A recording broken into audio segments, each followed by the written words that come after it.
കർണൻ. മഹാഭാരതത്തിലെ ഏറ്റവും വലിയ ദാനശീലനായ ഒരു മഹാനായ വീരനായിരുന്നു കർണൻ. മഹാഭാരത യുദ്ധം ആസന്നമായ നാളുകളിൽ ഒരു ദിവസം ദേവന്മാരുടെ രാജാവായ ഇന്ദ്രൻ വിചാരിക്കുകയുണ്ടായി, യുദ്ധത്തിൽ തൻ്റെ പുത്രനായ അർജുനന്റെ പ്രധാന എതിരാളി കർണനായിരിക്കും. അവൻ്റെ ശരീരത്തിൽ കവചകുണ്ടലങ്ങളുള്ള കാലത്തോളം അവനെ ആർക്കും വധിക്കാൻ സാധിക്കില്ല. അതിനാൽ ദാനശീലനായ കർണന്റെ കയ്യിൽ നിന്ന് അത് എങ്ങനെയെങ്കിലും ചോദിച്ചു വാങ്ങണം.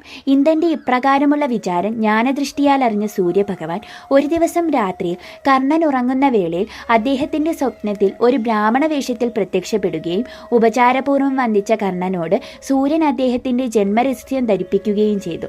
തുടർന്ന് ജനിച്ചപ്പോൾ കർണന്റെ ശരീരത്തിൽ താൻ അണിയിച്ച കവചകുണ്ടലങ്ങൾ ഒരിക്കലും കൈവെടിയരുതെന്നും അവ ശരീരത്തുള്ള കാലത്തോളം നിന്നെ ആർക്കും വധിക്കുവാൻ സാധ്യമല്ലെന്നും സൂര്യഭഗവാൻ അറിയിച്ചു.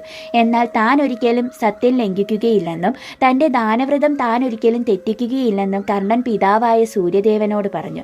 അങ്ങനെയെങ്കിൽ കവചകുണ്ടലങ്ങൾക്ക് പകരമായി ഇന്ദ്രന്റെ പക്കലുള്ള ഏകപുരുഷഘാതിനി എന്ന വേല് ചോദിച്ചു വാങ്ങണമെന്നും അർജുനനല്ലാതെ മറ്റാരിലും അത് പ്രയോഗിക്കരുതെന്നും സൂര്യദേവൻ പ്രത്യേകം ഓർമ്മിപ്പിച്ചു. സൂര്യദേവൻ മുൻ പറഞ്ഞതുപോലെ ഇന്ദ്രൻ ബ്രാഹ്മണ വേഷധാരിയായി വന്നു. തന്റെ ജീവരക്ഷയായ കവചകുണ്ടലങ്ങൾ ചോദിച്ചെത്തിയ ഇന്ദ്രനോട് കർണൻ സൂര്യദേവന്റെ നിർദ്ദേശമനുസരിച്ച് ഇന്ദ്രദത്തമായ ഏകപുരുഷഘാതിനി വേൽ ആവശ്യപ്പെട്ടു. എന്നിട്ട് പറഞ്ഞു, ഈ കവചകുണ്ടലങ്ങൾ എനിക്ക് ജന്മസിദ്ധമാണ്.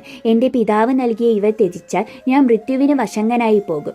എന്നാലും അങ്ങ് നൽകുന്ന വേലുണ്ടെങ്കിൽ എൻ്റെ മൃത്യുവായിരിക്കുന്ന ഒരു ആജന്മ ശത്രുവുണ്ട്. അവനെ വധിച്ചു ഞാൻ അകാല മൃത്യുവിൽ നിന്ന് രക്ഷ നേടുന്നതാണ്.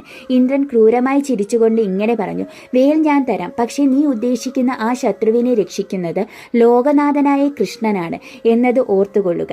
ഇന്ദ്രൻ തുടർന്ന് കർണന് ഏകപുരുഷഘാതിനി വേല് നൽകുകയും പകരം കർണൻ വിലമതിക്കാനാകാത്ത തൻ്റെ കവചകുണ്ടലങ്ങൾ നൽകുവാൻ സന്നദ്ധനാകുകയും ചെയ്തു. അതിതീവ്രമായ വേദന വകവയ്ക്കാതെ ശരീരത്തിൽ നിന്ന് കവചകുണ്ടലം മുറിച്ചു കൊടുക്കുന്ന കർണനെ കണ്ട് ഇന്ദ്രനും ദേവന്മാരും സിംഹനാദം മുഴക്കി. അതിധീരമായ ഈ പ്രവൃത്തി കണ്ട് ദേവന്മാരും ഋഷികളും വൈകർത്തനൻ എന്ന് കർണനെ ബഹുമാന പുരസ്കാരം സംബോധന ചെയ്തു. ഇതുപോലെയുള്ള കൂടുതൽ വീഡിയോസിനെ ചാനൽ സബ്സ്ക്രൈബ് ചെയ്ത് സപ്പോർട്ട് ചെയ്യണേ.